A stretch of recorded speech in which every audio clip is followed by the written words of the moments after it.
One of my coworkers, he was trying to convince me to move to Japan. He's like, "You're really weird. You'd fit in great." I'm like, "I don't know if that's a. Is that it?" He's like, "You'd love tentacle it." panties. Tentacle panties.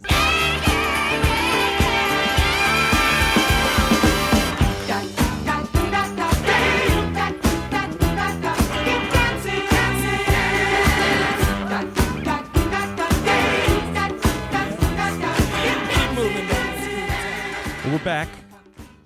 This is week 3 of the Revival Show. I'm Alex. And I am Rory as always. And we're back with a segment that used to have a home on the old 4-man pod. Oh, yeah. It was called Shit List. When I get mad and I get pissed, I grab my pen and I write out a list of all the people that won't be missed.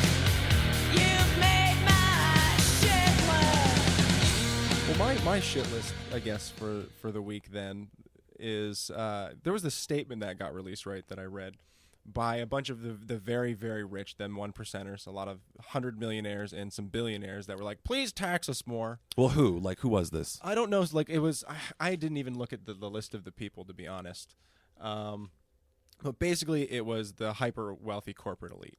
A lot of people. They're sitting there, and the argument is sound in the sense of them being like, we want a higher tax percentage because it's better for the economy. You know, it's a good thing to tax the wealthy more rather than the middle class, and But the point being is that these are all the same people that got ousted in the Panama and Paradise Papers for hiding their money in offshore places.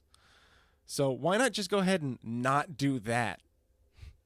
You know, you can go ahead and talk all day long about, and you can get your name in the paper. And that's why I don't name any of these people. Not that I read any of their names anyways, and I'll cop to that. But is because it's not a great thing to say that. Why don't you just go ahead and pay your fucking taxes on the money that you hide first? Like, that's a great place to start. Because in America, if you have $100 million, you've hidden your money. You've hidden some of your money. You've done it. Every single fucking Why would you one of name them. names? Well, I just don't want to give any of them fucking, I don't know. No good press. On That's a this good show? point. Well, no, it's fucking all of them. Like, dude, like, I work for a company with a CEO So you're talking like who Bezos. has money hidden. Oh, yeah, absolutely, Jeff Bezos. Was he part of Warren the statement? Buffett, Bill Gates was part of the statement. Are you positive? You said you didn't read this. I know Bill Gates was. I know he's always the guy who says it. Okay. Like, go That's ahead. true. Bill Gates and Warren Buffett both do a lot of... Yeah, they're the guys who always say it, but they're also the guys with fucking islands. It's very true. Is my point. I'm telling you, if you're making tens of millions of dollars, you were most likely ousted in the Panama Papers as being one of the people who was hiding your money offshore. All of them do it. Every single one of them. Because at a certain point when you're making X million dollars, you can hire the people who are sitting there going, okay, well, this is the amount of money you need to go ahead and make a shell corporation in an offshore place that's a tax haven, and then you go ahead and you put your money into that company, and then it allows you to avoid American taxes. So if I'm hearing you correctly, billionaires are on the shit list for you. Because... What a swing! No, it's not a bit. I'm just trying to know. crystallize your thesis. So billionaires are on the shit list. Well, not even that, but just for the ones for this empty gesture. Well, I mean, I would say that the people who are making the empty gesture, Okay. in the sense that a lot of these people own huge companies. Like, again, like it's the kind of people like who are the Zuckerbergs of the world that have a very large infrastructure now, but probably otherwise pay their workers fairly well because they're generated by ad revenue. Like, I'm sure the people working at Google for the most part who really work for the company, who aren't subcontractors, like that's another thing. Like when you're a guy like Bill Gates and you work for Microsoft, you're hiring so many people who are in the IT profession that, like, from working in offices for years, like I've learned this, that most of them are contractors at certain companies where you don't really work for the company. They're paying you a good amount, but the reason they're paying you a good amount is because you're not on their health plan and you're not on their 401k. You're not on any of that shit. You're fending for yourself, and if you're investing money towards your retirement, you're doing it on your own. The company's not matching or doing any of that shit. Sometimes they'll do that and they'll take away your insurance, or sometimes they'll give you insurance. They won't give you benefits of other kinds. But companies like Google do a shit ton of that, despite being huge tech companies. You know what I mean? Where they will take companies like that. They're kind of like Walmart in the sense that Walmart, to their, their cashiers and stuff, they will make sure that those guys work just up and enough to where they're not full-time workers, because full-time workers have to get benefits. You know what I mean? If you're a worker for the company, you're not a contracted employee. If you're not a subcontractor, whatever the fuck the technical term for it is. But that's a shitty thing to do when you're a company that makes billions of dollars.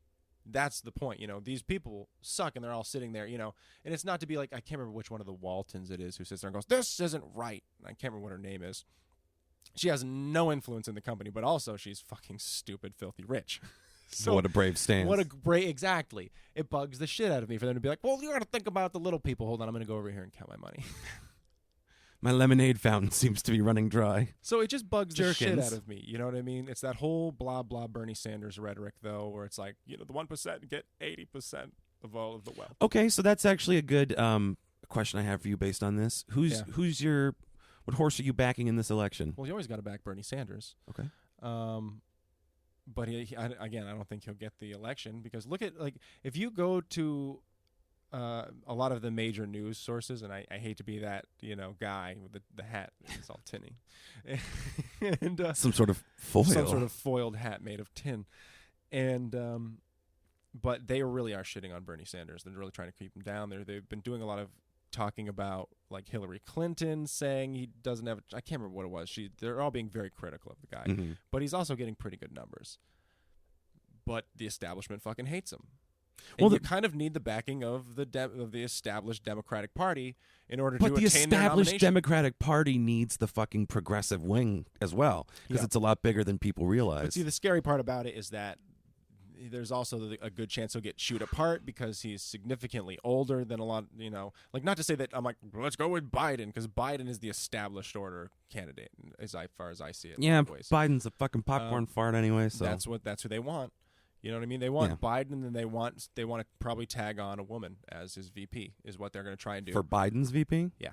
Who do you think? I don't know, man. It could be fucking, they're going to be like Elizabeth Warren. But it really has come down to Warren, Sanders, and Biden at this point. I kind of lost track of Pete Buttigieg. I know Tulsi Gabbard's still in it. He might be a potential VP for somebody. You know what I mean? Buttigieg? Yeah, but I doubt it. Buttigieg. It's pronounced GIF. Mayor Pete. Mayor GIF. There's the potential, but I think that they're really going to push Biden. I think they're really going to push Biden. That's a mistake. And if they really can't sell it, because right now what they're trying to do is they're trying to, if you read into it a little bit, they're trying to push a rift between Warren and Sanders. You know what I mean? Yeah, that was fucking weird. Yeah, they tried to do that for a while, and they're trying to play that up and make it seem like they're petty. Is what the move is. You know what I mean? You push in a lot of press that makes it seem like these guys are having these pissy infighting, bickering contests about, I'm gonna be king. No, I'll be the bear. I'm the mayor of Munchkin City. I don't know why that came to mind, but they're all just they're having this fucking pissing match. You know what I mean? It's very Shakespearean. Yeah. Beautiful, eloquent words. Pissing match. I believe he used. Oh. I believe that's from Othello. But whether it's working or not will be the question. Yeah. Because I think the Democratic Party should be very, very scared about losing to Trump again. Yeah. Yeah. Fucking yeah. Because no one seems to give a shit about anything he does. It really just comes down to nobody seems to give a shit. He can do a lot more damage in 4 more years. They can't seem to stop him. If Trump had been in the Clinton era, like he would have. What do you mean? Well, I don't know. In he presided over. If he had been, if it had been the same impeachment that Clinton had gotten, or say a Nixon, I think he would have gotten. How do you mean? I don't know. I mean, actually, you know what? It's not even fair, because that was the Republicans going after Clinton. So right, you're right. It wouldn't have even been the same. So it's a tough call. Yeah. And but I just they don't play fair. I think that's the problem. Well, fuck. I think they just need to destroy him, and they won't. No. And he's gonna get away with it. It's too much half stepping. Yeah. I'm just a cynic, though. I really hope I'm wrong. No. But I just at a certain point, I remember back when I was in Boston, and that's it was that. Were we in Texas when he got elected? Had we moved? Yeah. Yeah. So we moved to Texas, and and he got elected. And I just remember being like, I remember thinking when it was happening, I was like, oh man, he's gonna get elected. Because him and Clinton, I remember looking at the numbers as the night was going on, and I was like, holy shit, you got to be fucking The kidding blood me. moon is rising. Because she was killing it in the popular vote, but you just looked at all the states and you were just like, oh no. Oh no, she ignored the middle. That's our weird fucky system. She ignored, what did she ignore? The Rust Belt, was it? I can't remember. The middle out algorithm. It's right there. Yeah, right there. Silicon Valley teaches you about politics, whether you realize it or not, guys. So do you want to, But so that's my shit list. yeah. And then we got into politics a little bit, so fuck those guys too. I think, yeah, my boy will always be Sanders, even though he's significantly older, you know. Yeah. And he had like a shunt put in his heart. Yeah. Or stent. I don't think he has dementia like Trump. No, fuck no. And I don't think he's addicted to, what is it, Sudafed or there's something. Ben? He's addicted to something. Who's addicted to? Oh, Trump? Yeah. Oh, it's the crank that they give you It's when you some get in kind office. of cold medicine or no, it's like he's been addicted to something for years, like some kind of yeah, for years. Like, can you imagine Trump robo-tripping? It's something like that, dude. I'm not even joking. Like it's some kind of I'm not gonna say Dramamine. He's like, well, look at him. He's taking a ton of tiny little pills. I'm tripping balls on Tums. Yeah. It has the worst. They make your load so pasty. So we're going to talk about the Oscars extravaganza in a little bit. Yeah. Before we do that, I want to share something with you that I found. I put this on the rundown sheet, which we do have, by the way. We're very professional. And then I struck it. I glanced over it. I'm not even sure if I know what you're talking about, so I guess I'm not that professional. I found this thing, or someone sent this to me. The headline is Seeking Awesome Republican Goddess. Oh, God. And where is this? This is just a website called findingmyrepublicangoddess.com. Oh, my God. Wait, so it's the whole site is called that? Yes. And this guy just... Okay. This is a special, precious journey. Would you like to see this, gentleman? Do I want to? Yeah. Fuck it. Hit me. It's fucking incredible. What would you say he looks like? Describe for the listeners what you think this fella looks like. Have you ever seen your parents' doctor? Like he was going golfing in New Orleans and also plays the trumpet. I don't know how else to... I think he looks like a vaudeville performer who molests children. That's my snap reaction. His teeth look fake. He looks like Ted Danson, his cousin. He does kind of.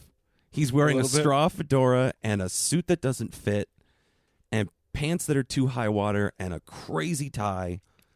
I'm trying to show off my bod. These are my ankles. We're definitely going to post the website and the pictures. I so can people still swing a club.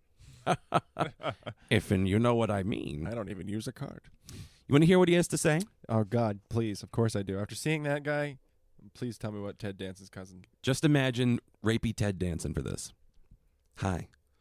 I'm looking for a Republican goddess for marriage. That's in bold. This is my own personal website that I have created to help me find her. This is No other men are here. Just me. I didn't realize that. What a twist, dude. Yeah. This is like M. Night Shyamalan. If you are a single woman who might potentially be interested, then I invite you to take my virtual hand and let me guide you through this website. Because you're a woman, which means you're probably stupid. The edit is mine. The tone is his. Oh my God. I am a healthy 68. I'm looking for a woman born in any year from 1950 to 1995. Oh, man. Who takes excellent care of herself. For reference, my sister was born in 1992. She's 26, 27? Yeah. I didn't do the math. Mm-hmm. So he's talking about 24, 25-year-olds here. At what age is he? 60? He's a healthy 68. So he better have a lot of money because someone out there will absolutely do that. He got the domain name for Finding My Republican Goddess and did this crazy shit. He's got free time and he's got money. He's got coding skills, and it's not that much money. If it wasn't registered by someone else, I was like, no. You have to be willing to move to Cambodia because that's where I host my server. Well, yeah. I am a natural-born U.S. citizen residing in Los Angeles, California, U.S. of A. And you should too. I will consider relocating within the United States, but I am unwilling to move to another country. If the woman I'm looking for lives outside the United States, she wouldn't be an American Republican, dude. You fucking dumb shit. She must be willing and legally able to move to the U.S. to marry me and to live with me here. Okay, so if I meet my soulmate in Belarus, you got to come here. That defeats the whole purpose of his stupid website. No, because then she'll be an American Republican. Very true. goddess. You can mold her. We'll naturalize you, baby. Starting with your breasts. This is like, why didn't he just find? There's that fucking sugar daddy site out there for rich men looking for women who But want to there's fly places. Competition at that watering hole. That's why he got his own site. As he says, there are no other men here. Just me. It's like a level of sociopathy I don't even want to deal with. Like, let us continue because it Oh my only God. gets worse. You talk about Shyamalan twists. Shamalian. There's a Shyamalan coming. I must put my seed in you by the third moon. Sugar and water. Yeah. I must be freed from the gypsy's curse. The fucking is upon us. How many references can we get? Yeah, don't mind the chains. As you read through this website, you will notice that I am an intense, complex man who thinks way outside the box. If my intensity, complexity is too much for you, or if I think too far outside the box for you, well then, we are just not a match. I seek a woman who is likewise intense and complex, not a mild or simple woman, nor a woman who thinks I wrote way too much on here. Wild. She, too, thinks outside the box. The lady I am looking for will be inspired and excited by this website. So he's looking for Ann Coulter in Tommy He's looking for a Laren's body. psychopath. Yeah, he's Yeah. looking for a psychopath. He's looking for the kind of person who will get there and on the third date wants to know the net worth, and you'll tell her, and she'll stay forever, which is a robust 3 to 5 years for you, buddy. I don't eat red meat. Don't you understand? One day you guys will be taking that trip to the Bahamas, and a blood clot will take you down there, Colonel Sanders. You're fucking done for. The Hoover diet has betrayed me. Here we go. This is where it kicks up. I made my money in textiles. Child labor. I am very demanding in a good way that will make my goddess wife-to-be incredibly happy, beyond her wildest dreams, and it will keep her wildly happy for life. That's a big guarantee. I am flexible on many things, but there are some things I am not flexible on. I respect your time. Therefore, I will begin by asking you a series of 11 questions to see if you meet my inflexible requirements. If not, we'll say goodbye without a kiss.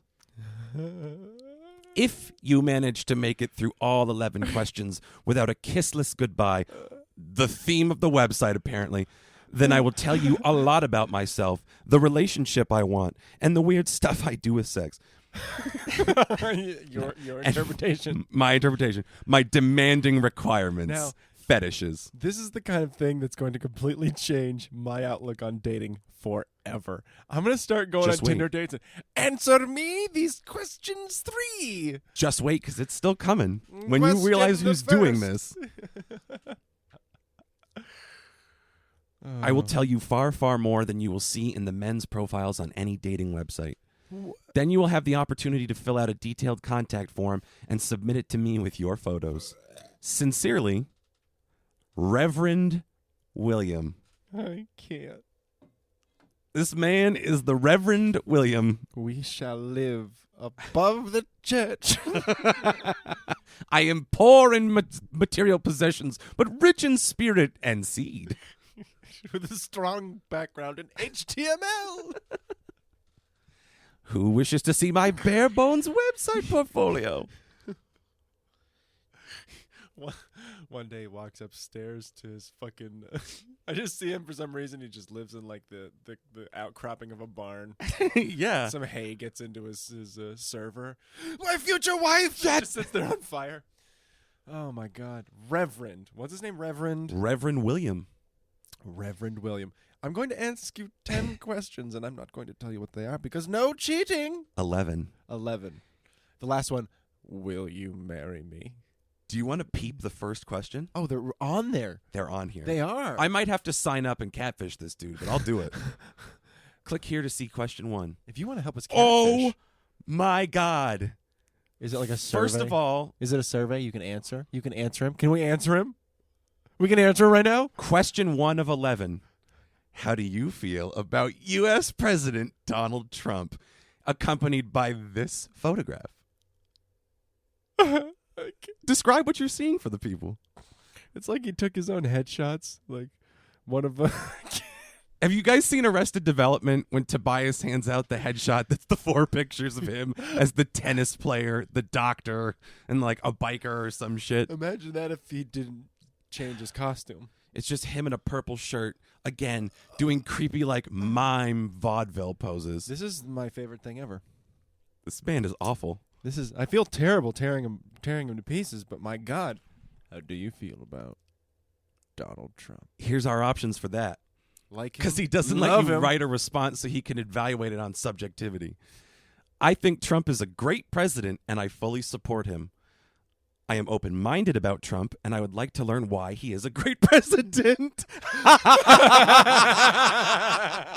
Well, I wonder which way he wants us to answer. Tell me how to feel, baby. I dislike or am disgusted by President Trump and would never vote for him. Or the 4th option, something else. Hit something else and let's continue on. Actually, hit the one about I'd be willing to put it. I want to see if there's a score at the end. All right. Yes, absolutely. All right. Partial points. I hit open-minded. Okay, and the next Good page work. is loading. This has got... Okay, marital status. Never been married. I am engaged to marry my boyfriend. Some of these are sexually telling. I am married. I am legally separated but not divorced. I am legally divorced. I have not remarried. I am a widow, which ended in the death of my husband. I escaped from my husband's harem, and my marital status is uncertain. Is that literally one of them? Honest to God, an answer. Is this guy Andy Kaufman? This is the best thing. I hope this guy's a genius. Oh, I hope so. You know which one to answer. I escaped from the harem? I mean, obviously. Yeah. What's the other? Is there another? We are not a match. Thank you for your time. Good luck to you. Goodbye. Damn it. If you got here by mistake, click the back button. We're back in the game. Oh, yeah. Great. So we have to do what he's looking for God damn it. to progress. That's so stupid. It's his Well, website. it There are lets us- no other men here. Oops. Not good enough running from your harem. Sorry. I feel bad that you was in that sex cult. The next question is going to be about virginity. Must be. It must be. How often do you think we would have sex when we were married? That's going to be like question 8 or 9. There's going to be something. How often do you see us intimate? God, this is going to go down a dark hole. Yeah. Okay, so out of these, I have never been married, I think is probably the answer he wants. Yeah. Yep. Safe one. Question 3. What is your gender history? Oh, my God. I am female. My physical body is female and has been female for my entire life, ever since my birth into this lifetime from my mother's womb.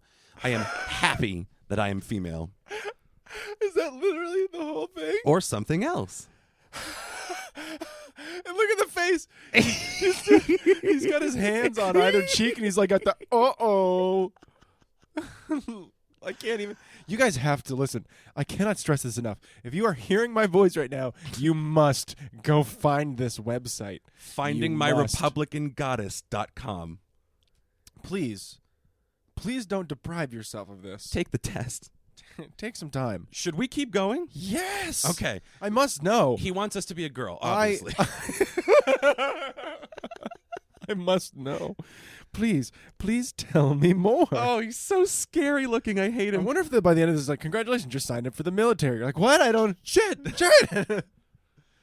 Which of the following best describes your religion and or spiritual beliefs? Oh, these are so long. He's hacking my phone. When I say God, I mean unique, omnipotent, omniscient being who loves us all unconditionally. What a preachy. Well, Reverend, I don't know which one you want us to pick. Well, I don't believe in God. I think that maybe he wants us to do that. Maybe he quit. That's why he's looking for a baby now. He's looking for a 25-year-old creep, dude. Super specific one about Christianity being the only way. I'm spiritual. I love God. We are all sons and daughters. I believe in reincarnation and He definitely doesn't want. We're all sons. No. Fuck off, He wants hippie. the Christianity one. We are not a match. Wait a minute. He's the Reverend William. Which reverend? Wait a minute. I guess I better read this whole answer. I believe that Jesus Christ was the only Son of God. I believe that he died on the cross to save us from our sins. and Probably that one. That's the one I picked. Oh. I reject the idea that he spent time in India with Hindus. Oh, my God. Oh. He must be into the we are all Oh, he's a hippy dippy. hippy dippy. He's the a hippy dippy. We're all sons of the great crab. We're all someone's daughter. We're all someone's son. Yeah, the voice, try and understand it. Look at his jaunty pictures. Are you wet yet? Dude, I am getting my butt is so wet.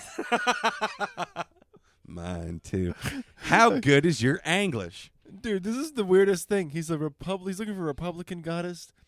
Who I wonder if there's something in here about guns. I don't even know, man. This is taking some genuinely daring I twists really and hope turns. the end of it comes with us being able to submit an email addressed to him. We just get swatted instead. It's like, I know he's getting in contact with him. Do we still have friend of the pod Dante's email address? Listening out there, Dante?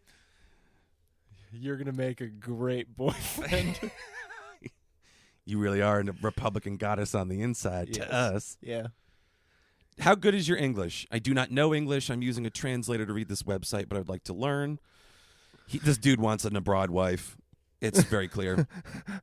I know some basic English. My vocabulary is limited. My grammar and pronunciation are weak. I'm fluent, although it's not my first. My native language is English. We'll go with my native language. Got us through. Okay. So he's... Okay. Here's him and his fake teeth. Which of the following best describes your citizenship and potential U.S. immigration status? I'm a citizen. I'm a permanent resident with a green card. I got over the border just the other day. I'm a citizen of one of the following countries that are visa waiver and visa free. Bunch of them. I have a visa that will not expire for a year.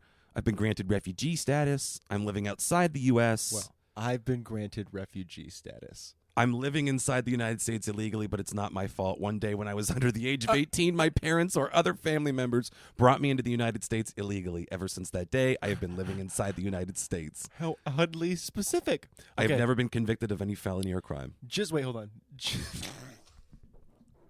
What the fuck? Just to point out how creepy this dude is, please go ahead and click on the one. Which one was it? It was like two up. I'm a permanent resident of the United States with a green card. Yeah, click on that one. Got us through. Okay, all right, okay. He might You're do a little getting tune in points there. Tokyo. You Look know? at this guy who's surprising me. Look at his goofy faces. He's such a jokester. Look at him. Oh, he's gonna make some 25-year-old girl so happy. When he dies on the wedding night. Literally, just gonna get tens of dollars in the will. No. He left me the church. I'm trying to figure out which one of these is his sex face. Because you know it's one of these. Trick question. All of them. While we were having sex, he was juggling. I think he's a child clown. He painted his face, but I'm telling you about we were having sex.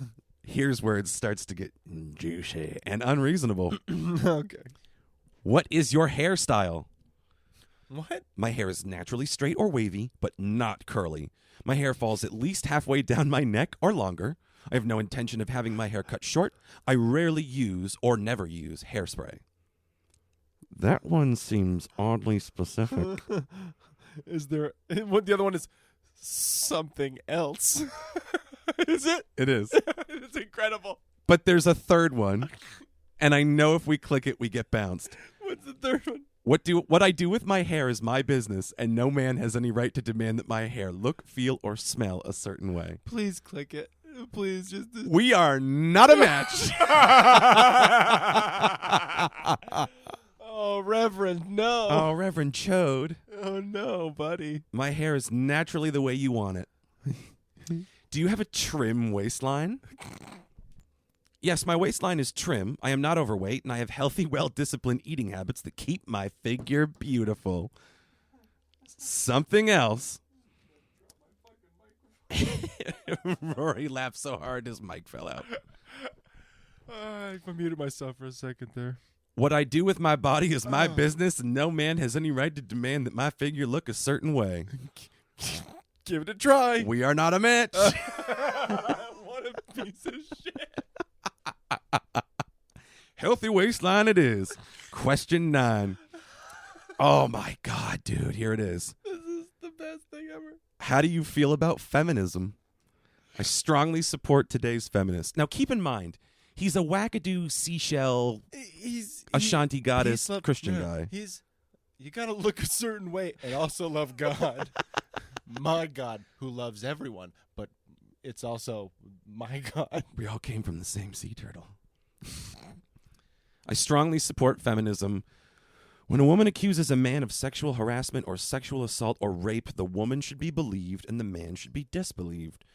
Women should automatically beat men in court regardless of the facts. Men and boys should be punished today for bad things that other men, including men who are long dead, did to women, including women who are long dead. Take that, you straw man. Someone has a chip on his shoulder. Someone got a little axe to grind there. Okay. Look at him go. Oh, my God. I believe that women should have the right to vote, the right to equal treatment under the law, including inheritance and ownership of land, a fine fat goose for your ex-wife, Oh, good for you. and the right to equal pay for equal work. Those goals were achieved a long time ago in the U.S. What a brave thing to say. However, women and men are fundamentally different, and balance between male and female is necessary for creating a happy, peaceful world. Today's feminism is trying to destroy that balance, and that is evil. I wonder which one he wants you to click, Koch. I am very feminine, but I am not a feminist. Is I this want to surrender into the arms of a strong and wonderful man, give my femininity to him totally, and make him happy as he makes me happy. I stand corrected. I think there might be 2 right answers. What if he gets to the end and it's like, I'm sorry, you got a 76%. You're too malleable. You need to make the top 95 percentile to get my number and email. In which case, we're taking the test over and we're getting that fucking number. So which one do we want to do? I am a very feminine, I'm or a proud woman. Do which one's do the stupid one we know is going to get us through. Let's see what the next stupid question is from this nutbag. yeah, well, he did it. For this question, I am defining problem substance as any of the following: alcoholic beverages, tobacco, cannabis, non-prescription recreational drugs, mind-altering drugs, and highly addictive drugs. The other one's just like, hey man, you can do whatever you want. Want to buy a dime bag? Yeah, there's the third one. Who's got some crack? Which of the following best describes your use and consumption of problem substances? I have never used or consumed any problem substance. Keep in mind, alcohol and tobacco on this thing. So you can never have drank if you pick that. My body's a temple. I have tried, used, or consumed one or more problem substances to a limited extent, but I never became dependent upon or addicted to any problem substance. Click that one just to see. Gets you through. Oh. Let's see. I overcame a challenge with problem substances and have now been 100% sober for at least 10 years. That gets you through as well. Uh-huh. Well, I never used. They all get you how through. big of him? Anything you click gets you through. Oh, that really? one. Maybe we're just so good of a match now. He's like, whatever. Baby, I gotta meet this Becky. if you're not built like a trucker, this is on. This is the last question. Oh boy. Which of the following best describes your physical and mental health? 2 options. I am physically and mentally healthy. Most of the time, I feel pretty good or excellent, and I have plenty of energy. I do not suffer from any serious physical illnesses. I do not suffer from chronic pain. I am not disabled, and I do not suffer from any mental disorder or serious depression. Longing for your beloved is not depression. I am not under the care of a psychiatrist, and I do not take any psychiatric medicine. I do not have, need, or want a service animal. Or something else. This fucking douchebag. He's just gonna be one of those guys like, I'm a reverend of Scientology. Yeah. Congratulations. A pallet of Dianetics is coming to your house. Look at him. Look at his little goal line face. You're almost there, sweetie. Now there's a little Joe Biden in him in that picture. We were talking about Biden earlier. There's a little Biden in him. There's a little creepy Joe. Yep. So I guess we have to Ted put. Danson and Joe Biden had a love child that Oof. also happened to be in the 60s. Oh my God, we're not doing the rest of this. At least not now, because this is elaborate. What, does it get into like some shit? It's like, congratulations, you made it through stage 1. Okay, you've made it through the 11 questions on things about which I'm not flexible. On everything else, I'm flexible to varying degrees, depending on what it is. Now I will tell you a whole lot about myself, about the relationship I want, and about the lady I am seeking. I think this is a great cliffhanger for this segment. We should pick it up again next week. I think we should too. We'll we think we should take a break, and we wanted to do a little movie talk. Do you want to go out on a tease of some of the chapters for these following pages of videos? Videos? It's a video message. Oh, and then the following pages. So it's just one video, and then topics pages. Yes. We have divine resonant tantric partnership. Interesting choice of words. Go on. About me generally. Uh-huh. My weaknesses and challenges. Wicker furniture. Very interesting. Yeah, wicker furniture. Climbing downstairs. Character references from women who know me well. Definitely not a stalker. This is Devin down at the Hooters. She'll vouch for me, right, honey? Just slaps her ass. You hear it. Yeah, he's a good tipper. Vedic astrological compatibility and politics. And so many more. What a rabbit hole. We've stumbled onto a Skimbo Lounge rabbit hole. Now, can you save our spot? Is this like a RPG game? Did we get the wizard's cap? I don't think you can save the spot, but now we know we know how to get through the. Yes, no 1 2 1 1 1. This is our new Battletoads. Yeah. We got to hit the wall. We can't quit on this one. We got to earn this man's love. On the next episode of the Skimbo Lounge. Come back when we play Battletoads with Reverend William after some words from our proud sponsors. How many times has this happened to you? Hey, Tony. Nice shirt. Thanks, Doug. You like it? I love it. Does it come in men's sizes? Oh. You don't have to take that. You are a human being with rights, and one of those rights is the right to an attorney. Hi, I'm Ronny Shufshul, and I want to be your personal injury lawyer. Any so-called personal injury lawyer can get you money for a classic slip and fall, but only Ronny Shufshul is willing to sue people for hurting your feelings. Do you feel disrespected by your family and peers? Do young children call you names like Dick Nose and Fuckstick and Crumb Bum and get away with it? Did you ever wish you could fight back but are too scared to crane kick an 8-year-old in the testicles? Well, now you can, thanks to me, Ronny Shufshul, voted New York's most litigious individual 3 years running. I will take on any case. Ipso facto, I throw out a lot of legalese at you to earn your confidence. Quid pro quo. Is it working? But hey, why take it from me when you can ask these satisfied clients? You know, most people think of Trump supporters as ignorant dirt farmers and flyover state slobs. But we don't like to be called that. I support my president. I stand for the anthem. You don't like what I say because you know it's the truth. So you call me dumb. You can try to silence me.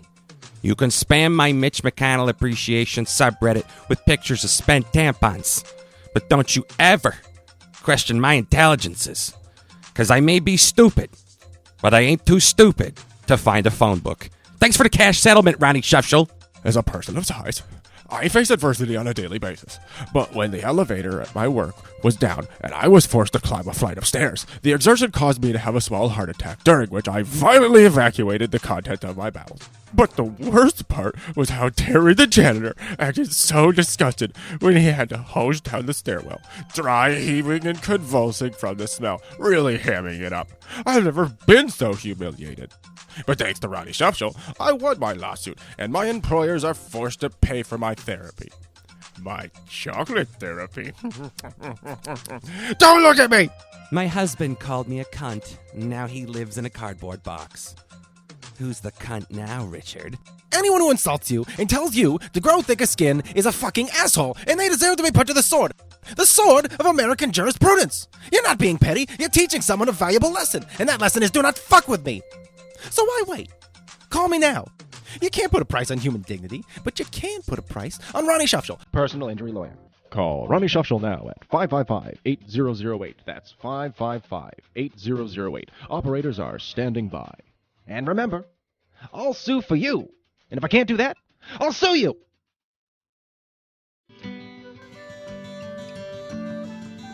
"2016 was a time for change. It was the year that gave us President Donald Trump, Harambe, and damn, Daniel. It was the year the world fell in love with a pan flute playing Siamese cat named Little Larry. And 2016 was also the year we stood up to the celebrity elite and told them, time's up. In the spirit of healing and solidarity, we're proud to present Little Larry's Apology Tour. Come on down to the Garden Mall's Megaplex on Route 49 and meet Little Larry, the nimble little pan flute cat who once brought joy to millions. Watch as he literally and figuratively jumps through hoops to earn your forgiveness." As a parent of 3 children, I am disgusted that little Larry is being given this platform. It's been 9 months and he hasn't demonstrated 1 ounce of contrition. He's not sorry. I mean, look at the size of his testicles. Of course he's guilty. Witness Little Larry roll over and show you his little kitty belly in a gesture of submission. He's completely at your mercy, and he looks so cute doing it. Do you forgive him now? These accusations are just another example of the misplaced outrage that's destroying this country. Now, as we all know, male felines have a barbed penis. This is an evolutionary design to ensure survival of the species. How is this relevant? Because little Larry is not responsible for the physiology of his penis, just what he does with it. Those women gave their consent. Little Larry, on the other hand, could not, because he's a cat. Love him or hate him, you can't deny that Little Larry is performing at the Garden Mall's Megaplex this Saturday from noon to 4. Just look how sincere he is. When he shakes his little tail bells, he's saying, "I'm a whale, shall we, everybody?" How am I going to explain to my 4-year-old why we live in a world where a pan flute playing Siamese cat can get away with anything he wants just because he's a celebrity? There are eyewitness accounts that say that those strippers held little Larry down and manually stimulated his tiny kitty penis. I ask you, who's the real victim here? Little Larry should be locked in a cage like the animal he is. You just can't face the truth. Those women wanted little Larry's money. They catch one whiff of his little tail bells jingling in the distance and they got dollar signs in their eyes. Is it safe to say you'll be boycotting the show? Well, no, I mean, I kind of want to. No, I still want to Well, I'm go. still enthused. My kids love him. Still going. Yeah, I'm gonna go. Still going. No. I'm I still do wanna positive live. about little Larry. I'm going to go. Little Larry has taken the time to listen and reflect, and now he's ready to return to society on his terms. It's Little Larry's Apology Tour at the Garden Mall's Megaplex on Route 49 with special guest comedian Louis C.K. Hey, do you mind if I jerk off on the cat? Tickets are still available. Order now. She needs a dentist appointment quick. I pay for it and she sucking my dick. When we text each other, I fiddle with my anus. I stick a finger in it, then I fucking diddle really do. Then I fucking got to spew upon my belly. Let's start on in. Okay. Let's dive on in. Let's dive on in. $2.99. We're back $2. here on the Skimbo Lounge. And had some great words from some great sponsors. But They keep the lights on. they do. They keep the lights on and the donuts are big and the coffee's hot. But enough about that. So we were going to talk about what we were going to do some Oscars talk. It's time for Oscar talk. I'm going to pipe in the Oscars music here. Is that, are you going to? I'd like to thank the people I had to step on. Yeah, it's to just get here. audio of Jennifer Lawrence falling down the stairs. Oh, that's nice. so we're talking about the Oscars. The Oscars, of course, are a big-time sham.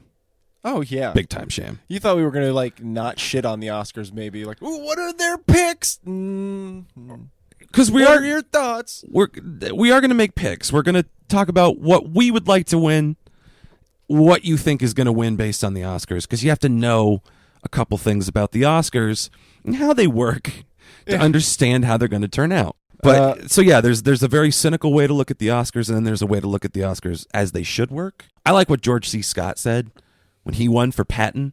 He turned it down, and he was like, do not consider myself in competition with other actors. Art is subjective, therefore you cannot give an award for it. Thank you. That's incredible. That's like when Marlon Brando, who did he bring up? Sasheen Littlefeather. Yeah.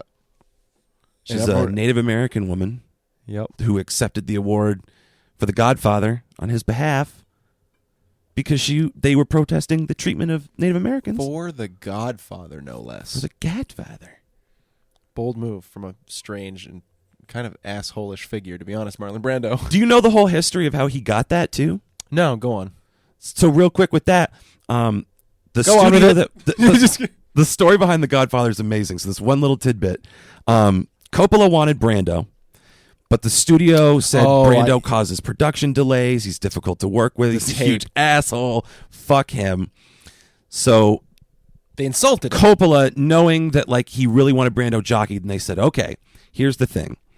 You have to get him to pay for any delays out of his own pocket, and you have to make him submit to a screen test, which they knew he would see as a slap in the face. Because he's an established star taking a screen test. So Coppola, the brilliant bastard that he is, goes over to Brando's house and goes, we're going to do a makeup test. Yep. Because I see The Godfather as this like old bulldog. And that was kind of Trump. But nose in there. You got to have things in your mouth, a little cotton swab. I things in the corner of your mouth. I can't do it. Yeah. I'm not. At any rate, they things. fucked around with the look and the cotton balls and everything and read the lines and did the Godfather. And Coppola took the video back to the executives and they went, we will be having Marlon Brando for dinner. Thank you very much. Yep. It's fascinating stuff. Yeah. For the further story, you have to listen to other podcasts we do for more Godfather talk. More God Talk. On the Godfather pod. We get a lot of listeners very confused when they come into God Talk. Well, they're very disappointed. Mostly Presbyterians. They sure do talk about sodomy a lot. All right. This is what God wants to hear about. Do you want to jump into this sham? This dog and pony show? Oh, like we can just start from the top, or are we trying to make our picks for who everyone... Yeah, so let's start with Best Supporting Actress. Uh-huh. Let's see, who do we got here? We got Kathy Bates for Richard Jewell. I did not see it. I did not see it. We have Laura Dern for Marriage Story. I did not see it. I did see it. Uh-huh. We have Scarlett Johansson for Jojo Rabbit. I really want to see that, but I have not seen it yet. Agreed. Florence Pugh for Little Women. I didn't even know they made another Little Women. I am not the demographic. I am not that demographic, I think, either. And Margot Robbie for Bombshell. I have not seen it yet. I am very interested to see that, though, as well. The thing is, I don't want to see a movie that makes the Fox News white power Barbies heroes. That's true. Of the Me Too movement. I'm just interested to see what kind of narrative they spin. I'm interested. I'm not saying I'm going to be motivated by the movie Bombshell. But wow, they have some real integrity over there at Fox. It turns out this has changed my mind. I'm going to start ingesting Fox. They're all right. That Hannity's got some ideas now. You know? So handsome. He's a thick bitch. He's just my type. Anyways, look at the dungarees. I mean, looking at this list, Who do you? So wait, you've seen what? None of these? I haven't seen any of these films. So then I've heard great things about Jojo Rabbit, and I'm wondering if it's going to be the kind of film that sweeps. You know what I mean? So part of me wants to throw my my weight behind Scarlett Johansson in Jojo Rabbit. The tough thing about picking one of these is they're all supporting actresses, but I have no idea to what level they're in the movies. You know what I mean? Keep in mind, I don't think she won, but a woman was nominated for Network for a scene that lasted like 2 minutes. Yeah. Oh, Network? Yeah. Great fucking movie. Yeah. This is not Alex's 70s movie corner. I got to stop. No, that's true, though. Network is a great movie if you haven't seen it. Watch it. Get the Blu-ray. It goes a little off the rails, but it's, it's I think it's supposed to. So Jojo Rabbit is like the kid whose imaginary friend is Hitler, right? Yeah, something like that, but it's also like it takes place during World War II, and like there's kids who are Nazis, and it's all like I don't know. It just looks really weird. The way it was explained to me is like a kid who desperately wants to be a Nazi just can't figure it out. Oh, really? And his imaginary friend is Hitler, and like, yeah. Oh, that sounds very strange. I still have not seen it, so I I don't know. I think Scarlett Johansson in more recent years has really kind of built her career and really takes it seriously and is very committed. I think Kathy Bates has gone insane. So I think I'm going to have to go with, because those are the only two. And Margot Robbie's good. But again, I think for what you're saying, I don't think the Academy will give it to her. She's playing a composite character in a story with real people in it. Yeah. Megyn Kelly and Gretchen Carlson are characters, and then her name is like Kayla Clearasil or something like that. I don't think she'll. I don't think they'll.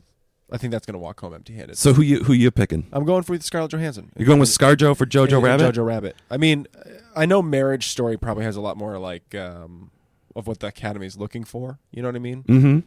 So it might be Laura Dern, but I'm going to go with Scarlett Johansson. I'm going to go. The Academy likes to crown. They did it with Alicia Vikander. They did it with Jennifer Lawrence. Early in your career, they kind of give you this jumpstart thing. Florence Pugh is big right now. She's going to be in Black Widow. She was in Midsommar. Who's she in Black Widow? Is she like the... She's playing the new Black Widow, I'm pretty sure. Like, because those characters are related in the comics, and they fucking are both the Black Widow. This is how they're introducing her to continue on the storyline. I see. Interesting. Yeah, that's pretty fair. I'm voting Florence Pugh for Little Women. That's fair. Yeah. Little Women's. Well, why don't we move on then? Okay. Best supporting actor. You want to read us off Best Supporting Actor? Sure. We got Tom Hanks here in A Beautiful Day in the Neighborhood, which I've seen. Oh, you've seen that? I took my grandparents. Really, I missed that somehow. We got Anthony Hopkins in The Two Popes. Haven't seen it. I've seen select little moments of it. I've seen a scene or two, but that's about it. What the fuck is it about? It's about there being two popes. Shocker. We got Al Pacino in The Irishman. Have seen The Irishman. Yeah, me too. Joe Pesci in The Irishman. Yep.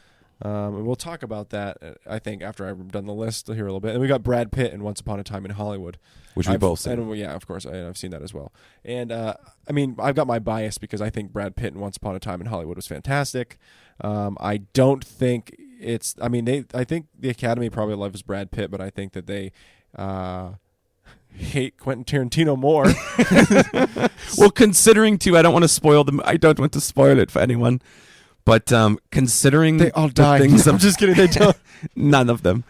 The character that he plays in that movie and like what his storyline and backstory is, yeah, would be a weird flex for the Academy to endorse in a year where they're already getting attacked for like diversity and snubbing women. Yeah, because Greta Gerwig, who directed Little Women. Little Women got nominated for Best Picture, and she did not get nominated for Best Director, and it's considered like the snub. Yeah, fuck her. I don't know. It'll probably be Tom Hanks.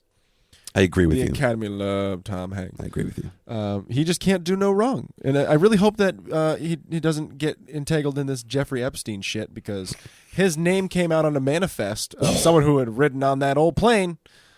Ooh, shit. He's one of those. He's one of them. I mean, dude, it's a lot of celebrities. If you can get your eyes on who that else? list. You got names? It's like the billionaire thing all over again. At the top, I know Tom Hanks is on the list because I remember seeing him and going, no, Tom Hanks! It was a lot of people, though. I remember being like, it was a very large list. This is years and years and years, though. So it could have been the kind of thing. I can't apologize for any of them, though. I can't do it. No, it's not your job. I can't do it. So you just have to say allegedly to cover your ass. Well, like I remember there's this funny thing because I remember reading on it, and they also did this shot. Somebody in the comments was like, here's Tom Hanks' reaction to Ricky Gervais talking shit about Jeffrey Epstein during the Golden Globes. And they show Tom Hanks' face, and he's just kind of like, ugh, instead of being like, ha ha ha, yeah, fuck Jeffrey Epstein. Like, a lot of people were like, this is an awkward conversation for the Hollywood elite, is what it looked like. Well, was that, I mean, I can't, we're getting off on a tangent. Yes, we I are. haven't seen the speech in a while. I saw it when it first happened. Did he talk about Epstein? Yes. Or is this like a meme? No, he talked about Epstein. So he did. He threw the Epstein out there? He threw, yeah. Okay. Anyways, best supporting I still want to actor. fall for fake news. I still think it'll be Tom Hanks for A Beautiful Day in the Neighborhood. I haven't seen it, but again, this is not about what I've seen and can comment on. It's about what I think the Academy is going to pick, and it just because him. I mean, there's also a good chance it could be Al Pacino or Joe Pesci. Oh, dude, Irishman. I wouldn't give it to either of them. Yeah, Pacino well, was no, actively personally, hammy. we won't. But again, Scorsese. There's a lot of things I could say about The Irishman. It's very long. I'm very disappointed that they didn't use younger actors. Like, look, they did it in I can't think of the name of the movie. They did it in Goodfellas. They do it in a lot of his movies. Where they use the younger version of him, and then eventually, he grows up, and there he is, Because I'm sorry, these guys do not pass for the younger versions of themselves. You're supposed to buy De Niro at his youngest in the movie at 29. Yeah. He's built like an old man with a big sand ass and sciatica. Yeah, he's shuffling, but he's 29 and fresh home from the war. Look at him hop into that hole, everybody. Don't you believe that he's doing that? No. With his weird uncanny valley face. So it's like, I believe he's doing it, but I don't believe he's comfortable. It's like is what it Things comes are down to. popping and creaking. Yeah, it's like that shot happened twice. Did you get it? It was horribly hokey and distracting. Al Pacino as Jimmy Hoffa was fantastic because it was not good acting. Al Pacino does the same thing. Yeah, you do better. Yeah, it's the same thing. I'm sorry. Al Pacino, a lot of people like Al Pacino. I love Al Pacino. I think he's fine for what he does, but you have to admit to yourself that what Al Pacino does is the same thing he does in every fucking movie Al Pacino is in. He's been resting comfortably on his laurels since the 80s. He just picks it, and he's good at whatever the mood is. You know what I mean? If he's supposed to be indignant, Al Pacino is indignant. And if he needs to be fucking sad, it's sad Al Pacino. But it's always the same. You know what I mean? Yeah. It's like I feel like if I were to meet him, his reactions to me would be the same thing I've seen in the movies. You know what I mean? If I pissed him off, I feel like, I feel like I can't do it, but you know what I'm talking about? I hope it's like his role in Jack and Jill where he does the Dunkachino rap, which is a real thing. I have not seen Jack and Jill. Well, let me tell you. Look up the clip. Al Pacino, Dunkachino, Jack and Jill. It's the most embarrassing thing you'll ever see. But I mean, my personal thing, like if we're saying who I think will win versus who I want to win, I want Brad Pitt to win for his performance in Once Upon a Time in Hollywood. We're in complete agreement on I think this it's category. very good, and I think Tom Hanks will win. He was safe. He was inoffensive. He was sentimental. It's a home run nomination for them. And then it will really fuck up the Academy when in the next year a video is released of Tom Hanks doing awful things with Jeffrey Epstein. Literally and figuratively flogging a dolphin. And if you're a big fan of Tom Hanks and I'm really upsetting you, please tell us on the Twitter. At Skimbo Lounge. No press is bad press. So what do we got? Next we got Best Actress. We've got Cynthia Erivo for Harriet, which is the Harriet Tubman movie that one executive wanted Julia Roberts to play Harriet Tubman in. So really, this is Julia Roberts' Oscar. Is that a true story? That's a true story. Oh God, I have not seen it. The rationale given was it was so long ago, people won't really know the difference. They won't remember that Harriet Tubman was black. Wow, that's pretty fucking okay. So These are the people who make our entertainment. I'm sure she did well, but now I can't say that. Here's the weird thing. Scarlett Johansson, Marriage Story. She's nominated for Best Actress and Best Supporting Actress. Wow, yeah, you're right. She's killing it. She's crushing it. Saoirse Ronan for Little Women. Saoirse. Charlize Theron for Bombshell. A lot of ladies with weird names. I don't know how I feel about that. Get a better name. And another one, Renee Zellweger for the Judy Garland biopic. Oh, that's what that is. Yeah. Okay. Well, that's why I didn't see that. I saw, out of all of these, only Marriage Story. And Scarlett Johansson should win for that. She did a very good job from what you said. Yeah, and I think she will win. You said it's super depressing, which is why I didn't watch it. I need more sadness in my life. It's terribly depressing, especially in wintertime. I want her to win, and I think she'll win. That's my luck. It's really that? Okay.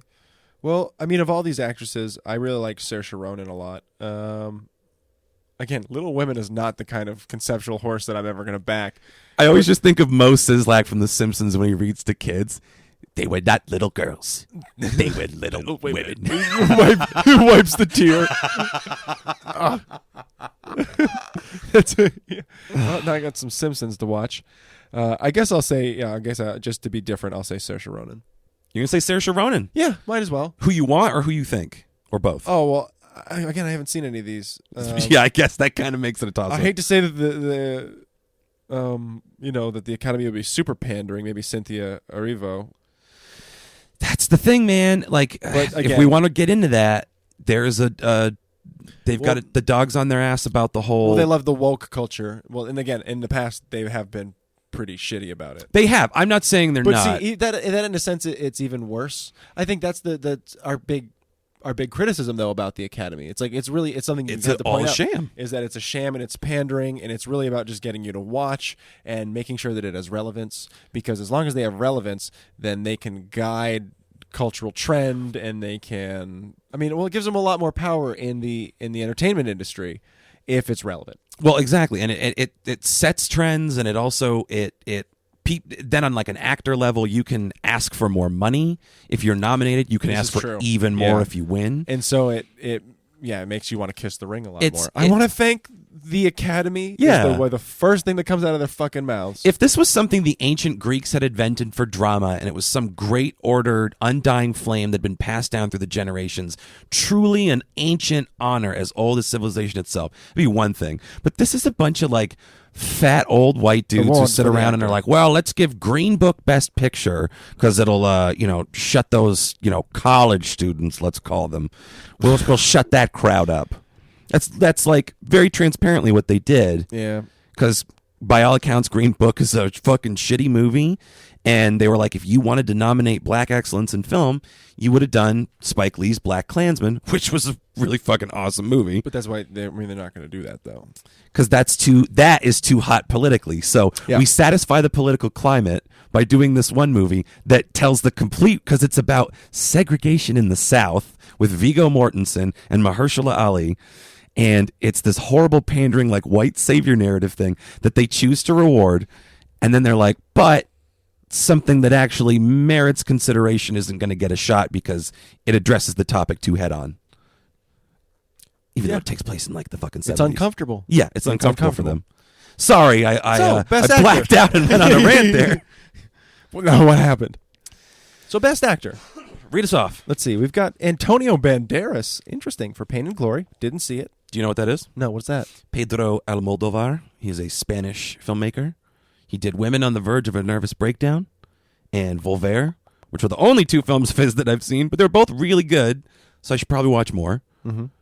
But What's it about? Pain and Glory. I think it's like semi-autobiographical about Almodovar getting older and like having a creative crisis.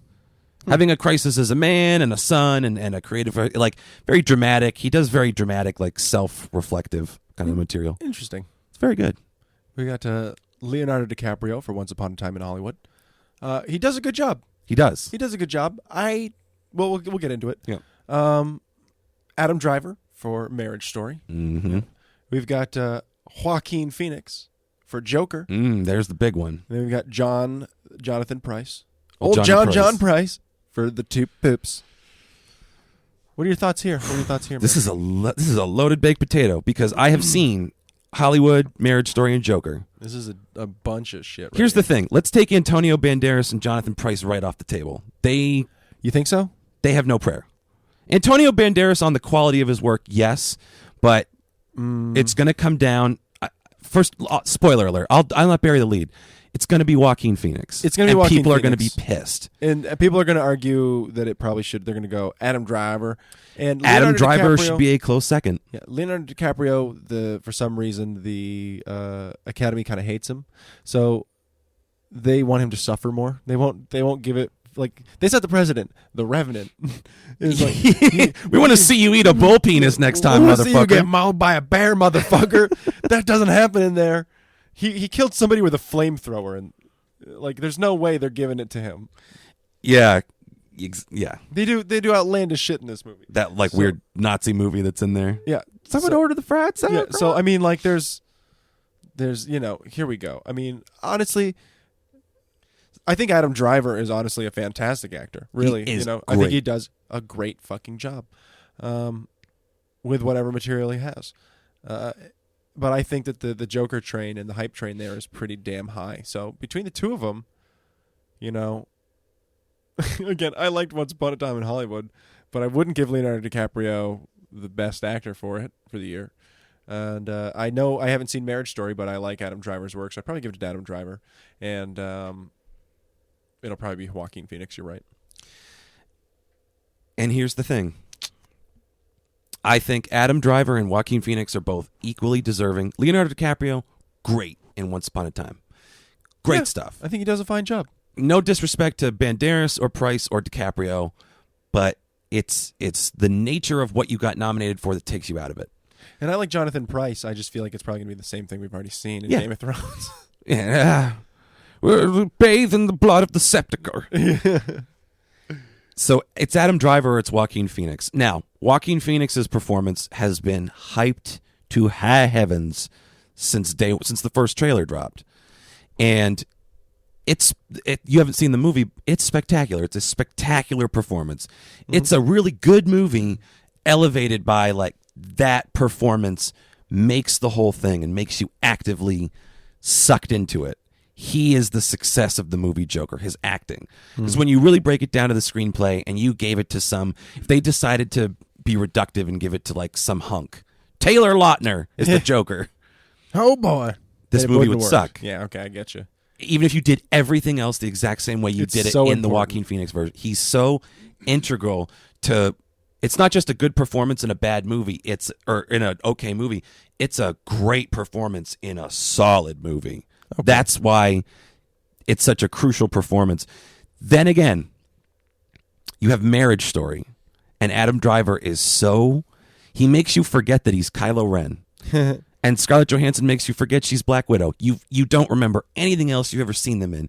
They completely disappear into these characters. So as a straight-up performance in a really strong project, Adam Driver fucking nails it. I'm deeply torn. Mm-hmm. I think Joker is not going to win Best Picture. That's a spoiler. So I think Joaquin Phoenix gets it for Joker. And I would like to say that I wish Adam Driver would get it as a consolation prize to Adam Driver. So we're in the same. All right. Here we go. All right. What about Best Picture here? That's what we're up to. Best Picture. Let's go. Announce them. All right. We got Ford v. Ferrari, which we didn't see on anything else. Ferrari. We've got Jojo Rabbit, The Irishman, Joker, which you said you didn't think was going to win. Just bringing that up again. Mm-hmm. Little Women, Marriage Story, 1917, which we didn't see anything else in any other category, Once Upon a Time in Hollywood, and Parasite, which we also didn't see in any other category. Here's the thing. You think it's going to be Parasite. I didn't put any of the directors category in here. I didn't think it interests people that much, but I remember all 5 of them off the top of my head.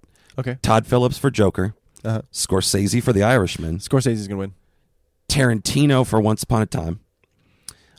Sam Mendes for 1917. And Bong Joon-ho for Parasite. Oh, okay. Well, then, who's the guy who directed 1917? Sam Mendes. Sam Mendes is going to win. You think so? Yes. I think 1917 is going to win Best Picture. I haven't seen it, but I think it's the kind of like mail-it-in picture they're going to... It's right up their alley. And you know what the thing is it's the reason I said he was going to win for Best Direction is because the direction in it is absolutely fantastic. And if there was, do they have a cinematography category? Yeah, I didn't do any of the technical. Did 1917 get nominated? Because if it did, then it's going to win. It got 10 nominations. Joker got the most with 11. 1917 is going to pick up a ton on the technical side because it's just one of those absolutely gorgeous fucking films. It just is fantastic. Once Upon a Time will probably get a lot of like makeup and costume design. Yeah, definitely stuff. I mean, but I got to tell you, 1917 was. It's one of those films where again, it's right up their fucking alley, just like you said, and so I'm kind of torn. I think Well, let's really let's eliminate the ones we know are lunch meat. Ford versus Ferrari.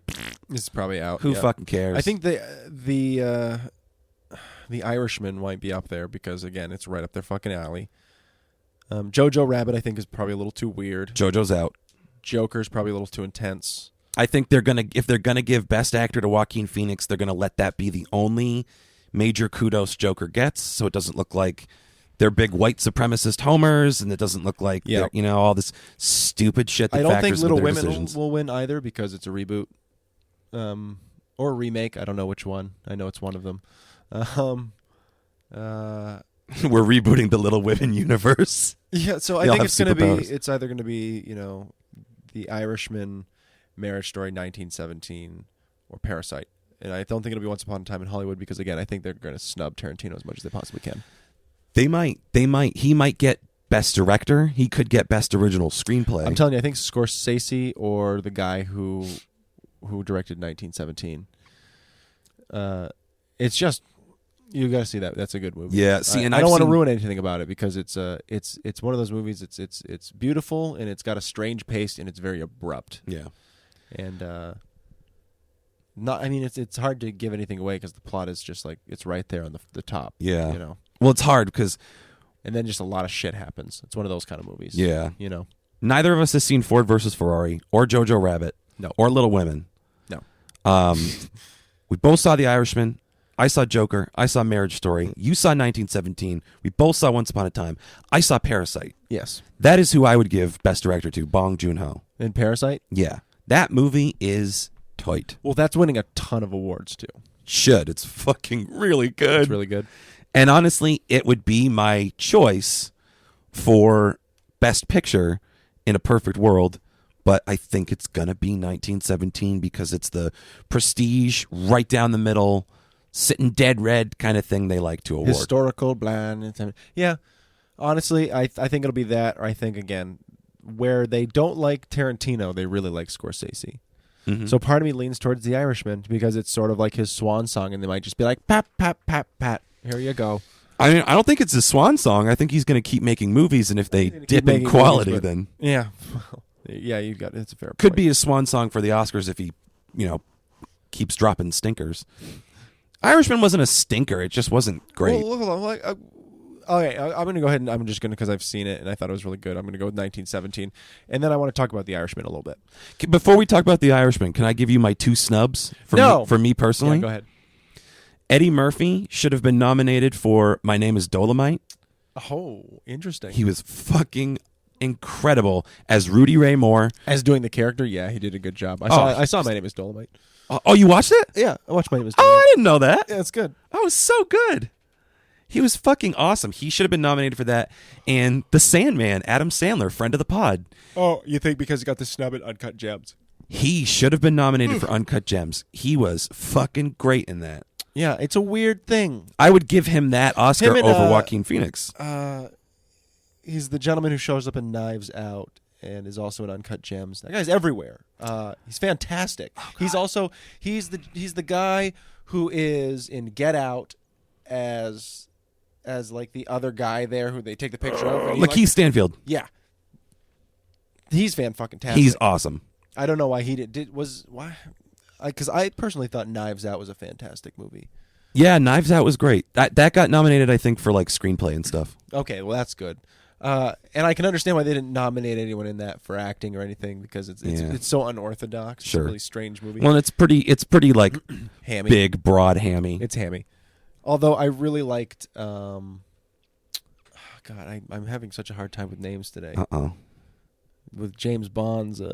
Daniel Craig? Daniel Craig's performance in it, I think, is just absolutely fantastic. Yeah, he commits. He really commits to it, and it is over the top. It's like a donut inside a donut. My goodness me. You're just like, yes, fantastic, well done. Jamie Lee Curtis talked about like when he showed up on set and he just started doing that weird like Colonel Sanders accent.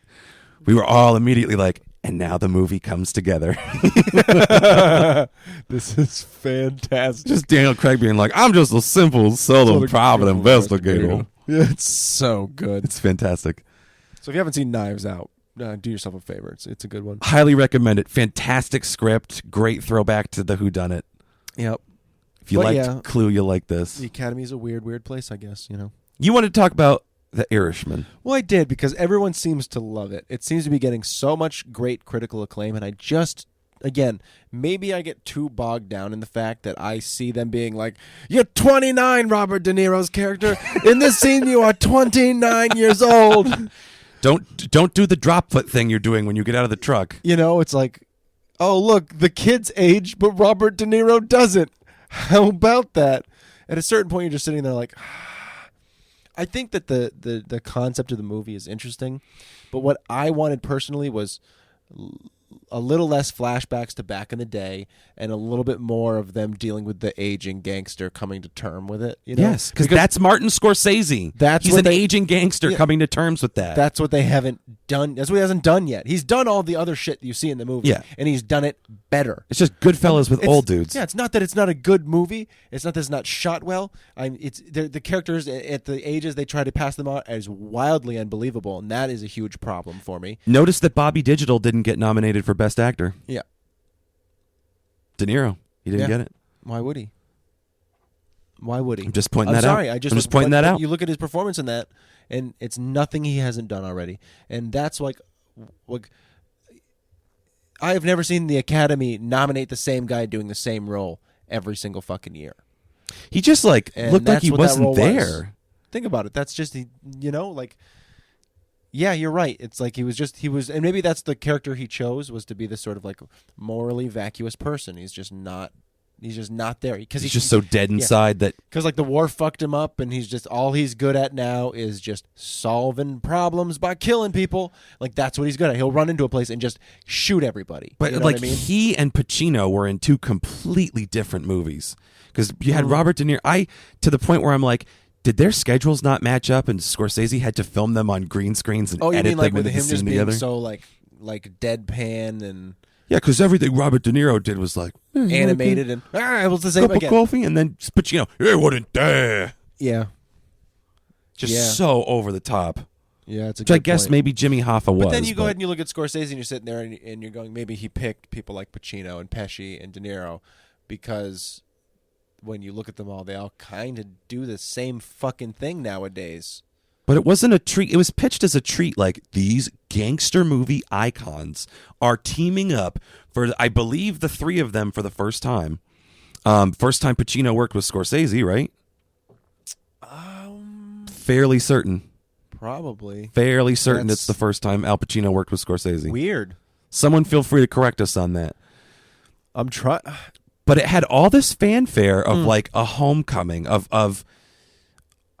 honestly, a swan song for all of them. Like, I know it's ridiculous, but what if all four of them were like, we're retiring with this movie, it better be good. And they committed to making it like the last act of their artistic careers, and they all called it a fucking career. And they did, the aging gangster coming to terms with it. That's a hell of a movie. That's a hell of a promise those four men can deliver on. And instead we got what we got. We get this meandering CGI fucking mess. Well, yeah, and if you ever seen the the side-by-side comparison where they do it with and without, they show the two, and you're just like, oh, God damn it. Like, really? Like, they spent, like, I don't know how much money just to cover up a bunch of liver spots and wrinkles. Yeah. And you're like, you think smoothing people out like they're a fucking a camera filter on Snapchat is really like what people want to see? I don't want to see that from you. I really don't. I don't want to see fake Governor Tarkin in Rogue One. I don't. I'd rather you guys put someone else over and have them do the role. Yeah. Or don't do it at all. Exactly. Because again, it's the believability for someone around, and they're like, oh, you got to suspend that. No, man, they're spending how much money on this shit? Like, you can do better. When you're when you're touting yourself as being one of the best, then go ahead and fucking do it. You're telling me with your casting abilities, that you can't go out there and find believable passing, actors who look like you did it in your other movies. Right. You can't go out and find people who look like the young versions of De Niro and Pesci. Are you worried they're going to overshadow these esteemed old fart motherfucker actors? I don't know what. No, I wanted to work with them more. I don't know what was his fucking argument. There's a piece on Netflix called "The Irishman in Conversation" where allegedly they shed light on this. I have not brought myself to watch it yet because it seems like a fucking daisy chain. We just wanted to work together more. Don't you understand? Yeah, and you know what? And for that, the movie suffers.